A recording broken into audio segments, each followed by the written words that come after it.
What's up, YouTube? I am the Vanilla Nerd, and today I'm going to review the Netflix original movie, Klaus. This is a really fun movie. Can't wait to talk about it. But obligatory spoiler warning, I will be spoiling the entire movie, so get out now if you haven't seen it. Let's get on to the review. Okay, so I love this movie. In my opinion, it's an instant classic. It jumped to the top of my Christmas movies pretty quickly. I mean, maybe not the very top, but it's in the top 10, top 5 of my favorite Christmas movies. It's so fun. It has so much heart. It tells a good story. It's so good. Jumping right into the characters, I love the fact that this movie chose to make Jesper the postman the main character and not Klaus. By keeping Santa separate, it honestly added to his mystique and his kind of air of mystery, which I think worked really well for this film, where other Santa Claus origin stories have had Santa, of course, be the main character, which is fine. I love Santa Claus is Coming to Town. I love The Santa Claus with Tim Allen. But this movie, I think, made a really smart and interesting choice in having Klaus be a secondary character to the main protagonist of the postman, Jesper, which I think works really well. And Jesper is honestly such a good choice for the protagonist because he starts out in such a bad place. He is very selfish. He is very self-centered. He doesn't really care about anyone else or anything else. He's just worried about his life of opulence and silk sheets, which he mentions a number of times. And so, taking that character and having him grow throughout this movie makes for a very exciting and engaging story where I think you couldn't do the same if Klaus was the main character. Even though Klaus does start out in a dark place himself, it's not as dark, and it would be a lot harder for us, the audience, to still love Santa if he started out in as negative a place as Jesper started in this story. And this isn't to say that Jesper is unlikable. Quite the contrary. He's a very likable protagonist, and he works really well for the story. And seeing his growth, seeing his change tells a very compelling narrative for this movie in a way that I don't think Klaus or Alva or anyone else in the story could do because his change is just so dramatic. And that's what I love about this movie. But through Jesper's story, we actually get to see kind of a hidden principle of human nature, which is sometimes it's okay to force people to do service, force people to be nice, because what often happens is that niceness will be reciprocated by those they serve, those they're kind to, and then they realize that, wow, I'd rather be nice because this is better and a happier way of living and stuff. It's that whole kindness circle. It just cycles back in on itself. And the movie even has a little quote to talk about it. A truly selfless act always sparks another. Great line. I'm going to talk about it later. But what I want to focus on here is the fact that Jesper starts helping people. Klaus, Alva, the children of Smeerensburg, all so that he can help himself, just to get back to his life of opulence. But in so doing, eventually all that kindness rubs off on him, and he realizes that it's just a better life here in Smeerensburg without all his opulence and rich stuff, because he's happier this way. And it's really powerfully done. It's very gradual, and it's very, if not subtle, well executed. And I love that about Klaus. But this theme of change and growth is seen in all of the main characters throughout this movie, which is so well done because it's kind of hidden. I didn't notice it at first until I started writing this review, which is really cool. But starting with Klaus, I really like how he starts off in this very bad place of being a despondent widower. He wasn't able to have kids of his own, his wife died early, and now the only thing that brings him even a small semblance of joy and a small reminder of his wife is building hundreds upon hundreds of bird feeders, because that's what she liked. It's really tragic, it's really touching, and it's really heartwarming to see him grow and change, to see him share the toys that he built originally for his own children to be enjoyed by the children of this entire town. And now he gets to make children way more than he thought possible. He was planning on having a lot of kids, but not a whole town's worth of kids. But now he's able to have impact the lives of hundreds, if not thousands of kids through his toy making, something he probably never thought possible. And so it's really cool to see him grow and become the best version of himself. And it's all because Jesper was a forcing function. Also, the magic helped a little bit, but we'll get to the magic later. But speaking of characters and change, let's talk about Alva, the school teacher. I love her story. I love how she starts out, again, in a dark place like the other two characters, just trying to save any money so that she can get out of this town. She owns a small, low-profit fish market, and she's just depressed and angry and frustrated that her life has ended in such a bad place. There's kids that show up at her front door and are like, hey, we want to be taught. And she doesn't want to teach them, but they're insistent. And then she helps one of them spell their name. And even then, she's just like, whatevs, yay, you've spelled your name. And then the kid's like, wow, that's my name. And I love that moment. They animate it so well of Alva seeing the light enter Alva's eyes and just seeing her be so happy that, oh my goodness, this is what I began teaching for, is I wanted to help kids get an education. I wanted to help them see beyond their worldview, and I wanted to help them grow and stuff. And then she decides to use her savings to help these kids learn even more. And it's so touching. It's so powerful. I love Alva's character so much. But outside of Jesper, Klaus, and Alva, we have, of course, the warring families, the Crumbs and the Ellingbows, and they're hilarious. Seeing them play off each other is so funny.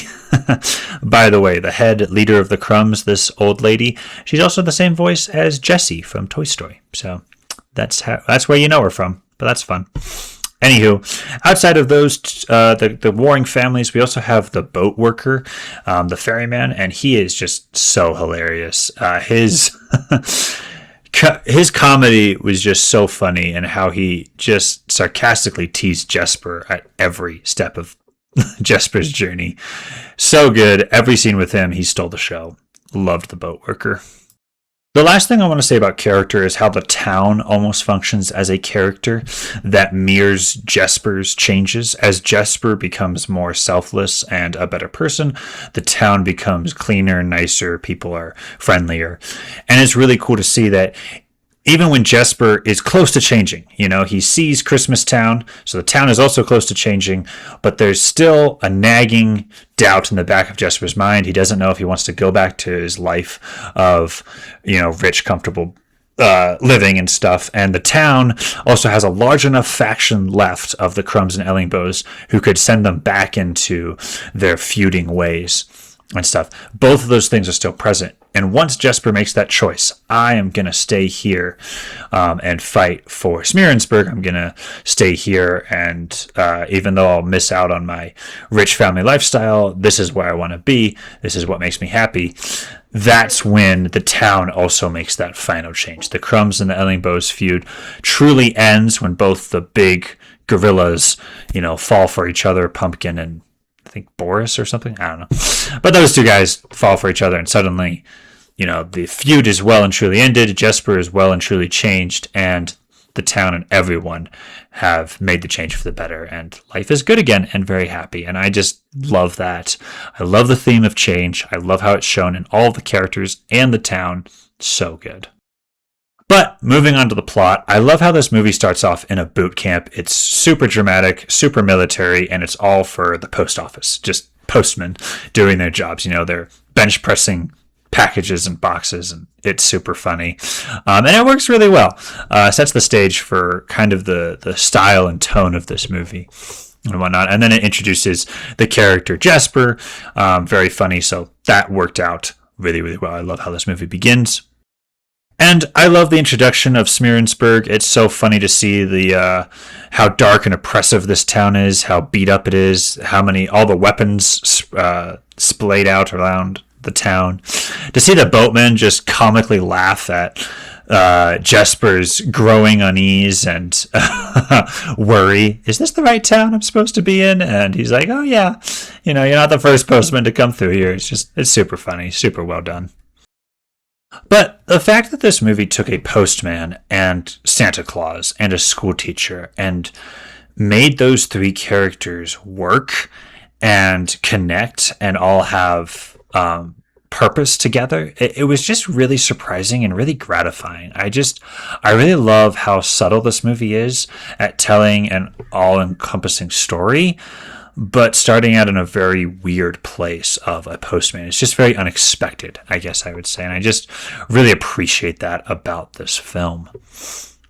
It's just a masterclass in storytelling to me and showing the gradual progression and change of the characters and the town as a whole. But speaking of that change, I really do appreciate all the scenes and montages that were used to show the change of the town. Whether it's the two neighbors being nice to each other continuously, one brings berries to the other, they pick berries for one, they give jam to another, the jam's used to make a pie. It just goes back and forth, very, very sweet. Or like building a playground for both sets of kids of the warring families to be together was very fun and satisfying. So just all those scenes showing the town's change were really sweet and really touching. And especially the last one where Alva's like, wow, you really have no idea what you've done around here. And then she goes to take him to see essentially the first Christmas town in this universe. And again, just super sweet, super touching, and super believable. That's what I love. It didn't feel like these changes happened out of nowhere. It felt like it made sense. It was a natural progression of things. I will give a specific call out for one of my favorite scenes where Jesper brings up the naughty list kind of off the cuff. He never planned it or anything, but he's just like, yeah, Klaus keeps a naughty list. He knows if you've been good or bad. And it's hilarious, and he bluffs his way perfectly. And it's such that all the kids suddenly start doing nice things so that they can get presents. And again, it forces the town to change. It forces them to grow. It is motivated out of a selfish act on Jesper's part. He just doesn't want to get hit with snowballs and whatnot.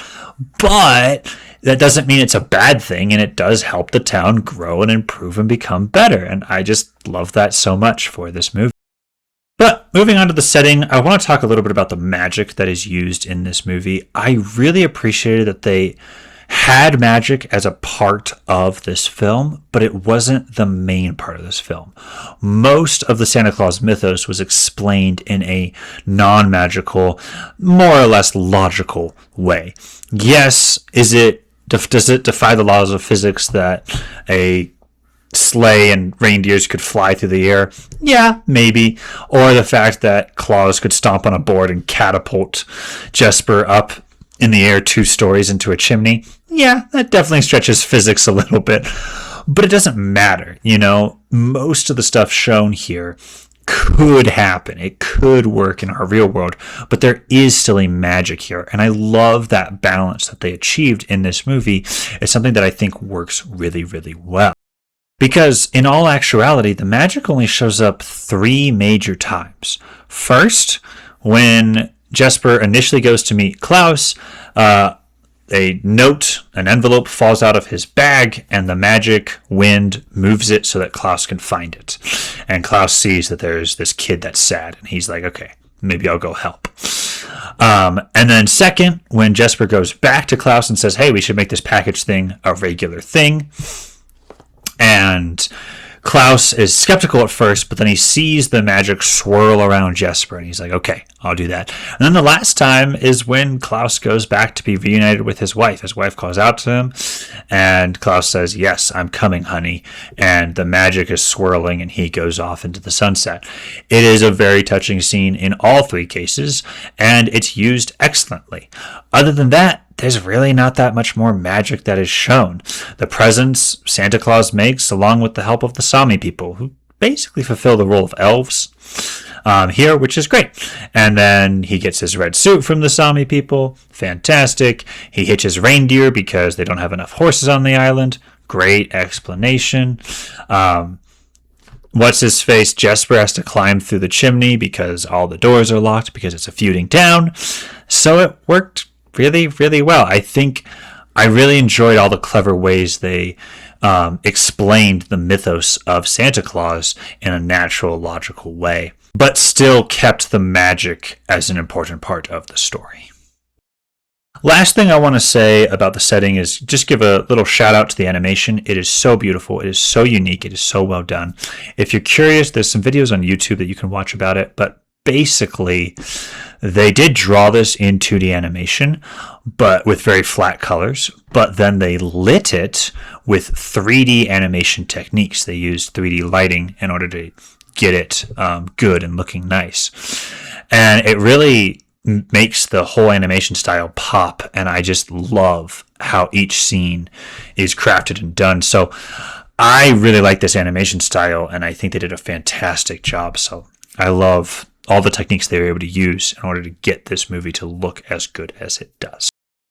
So yeah, this movie is great. It tells a unique origin story for Santa Claus, which I love. I'm a huge Christmas fan.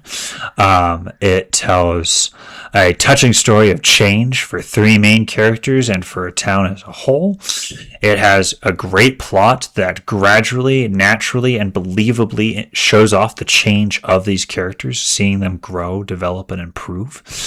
And on top of all that, it has a killer animation style that is unique and groundbreaking to top it all off. So I love Klaus. I love this movie, and I look forward to watching it pretty much every year. It's going to become a staple of my Christmas traditions, and that is honestly the greatest praise I can give to this movie. It's that good.